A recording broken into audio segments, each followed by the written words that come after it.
The United States carried out large-scale military strikes on Saturday against dozens of targets in Yemen controlled by the Iranian-backed Houthi militia, President Trump announced.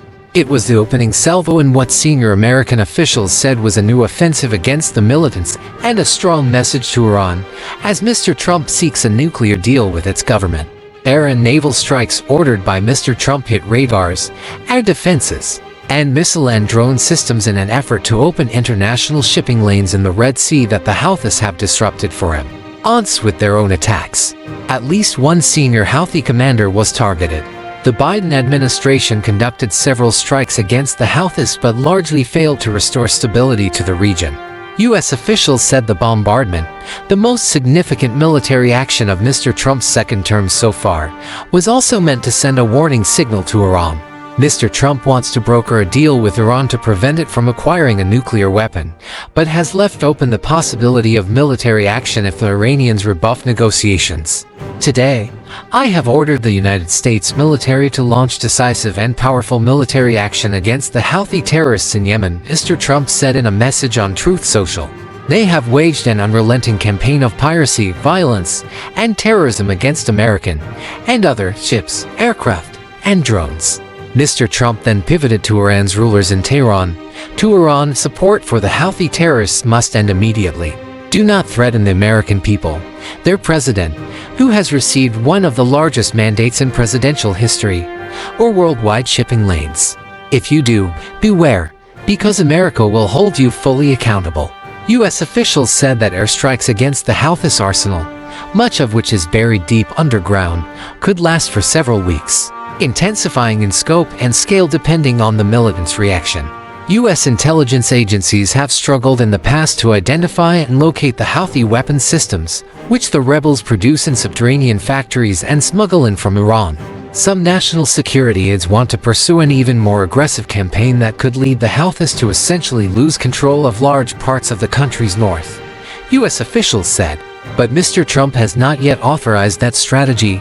Wary of entangling the United States in a Middle East conflict he pledged to avoid during his campaign, Prime Minister Benjamin Netanyahu of Israel has been pushing Mr. Trump to authorize a joint U.S.-Israel operation to destroy Iran's nuclear weapons facilities, taking advantage of a moment when Iran's air defenses are exposed. After a bombing campaign from Israel in October dismantled critical military infrastructure, Mr. Trump, reluctant to be drawn into a major war, has so far held off against pressure from both Israeli and U.S. hawks to seize the opening to strike Iran's nuclear sites. Since the Hamas-led assault on Israel in October 2023, Houthi rebels have attacked more than 100 merchant vessels and warships in the Red Sea with hundreds of missiles, drones and speedboats loaded with explosives, disrupting global trade through one of the world's busiest shipping lanes. The Houthis, who are backed by Iran and act as the de facto government in much of northern Yemen, largely discontinued their attacks when Israel and Hamas reached a ceasefire in Gaza in January. But Israel instituted a blockade on aid to Gaza this month, and the Houthis have said they will step up attacks in response. The group's assaults in recent weeks have angered Mr. Trump. They fired a surface-to-air missile at an Air Force F-16 flying over the Red Sea, missing the jet. A U.S. military MQ-9 Reaper drone disappeared over the Red Sea the same day Houthi militants claimed to have shot one down. To all Houthi terrorists, your time is up, and your attacks must stop, starting today, Mr. Trump said in Truth Social message. The initial airstrikes hit buildings and neighborhoods in Andaran Sana, Yemen's capital, that were known Houthi leadership strongholds, residents said. According to the Houthi-run television news channel Al Masirah, the Yemeni health ministry said that 9 people had been killed and 9 others injured in airstrikes. The casualties could not be independently verified. U.S. officials said the strikes on Saturday resulted from a series of high-level White House meetings this week between Mr. Trump and top national security aides, including Vice President J.D. Vance, Secretary of State Marco Rubio, Michael Waltz, the President's National Security Advisor, Defense Secretary Pete Hegseth, and Gen. Michael E. Kurla, the head of the military's Central Command. Mr. Trump approved the plan on Friday. The strikes were carried out by fighter jets from the aircraft carrier Harry S. Truman, now in the northern Red Sea, as well as by Air Force attack planes and armed drones launched from bases in the region, U.S. officials said. During the Biden administration, the attacks on commercial shipping were met with several counterstrikes by U.S. and British military forces. Between last January and May, for instance, the two countries' militaries conducted at least 5 major joint strikes against the Houthis in response to the attacks on shipping. United States Central Command, which carried out the strikes on Saturday without any other nation's assistance, has regularly announced military actions against the Houthis. But the US-led strikes have failed to deter them from attacking shipping lanes connecting to the Suez Canal that are critical for global trade. Hundreds of ships have been forced to take a lengthy detour around southern Africa, driving up costs. Despite the ceasefire in Gaza, some of the biggest container shipping lines show their vessels still going around the Cape of Good Hope and avoiding the Red Sea on their websites.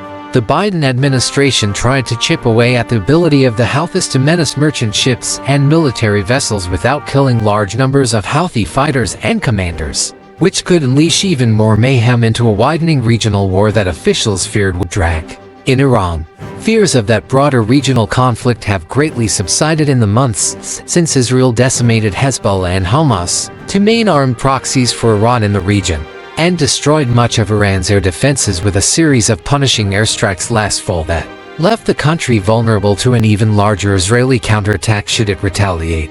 That has given Mr. Trump more leeway to undertake the large-scale bombing offensive against the Houthis and use it as a warning to Iranian leaders if they balked at talks centered on Tehran's nuclear program. But it isn't clear how a renewed bombing campaign against the Houthis would succeed where previous American-led military efforts largely failed. Military officials said these strikes would hit a broader set of Houthi targets and would be carried out over weeks. Mr. Trump did not elaborate in his message on social media. Joe Biden's response was pathetically weak. So the unrestrained Houthis just kept going, Mr. Trump said, adding, "The Houthi attack on American vessels will not be tolerated. We will use overwhelming lethal force until we have achieved our objective."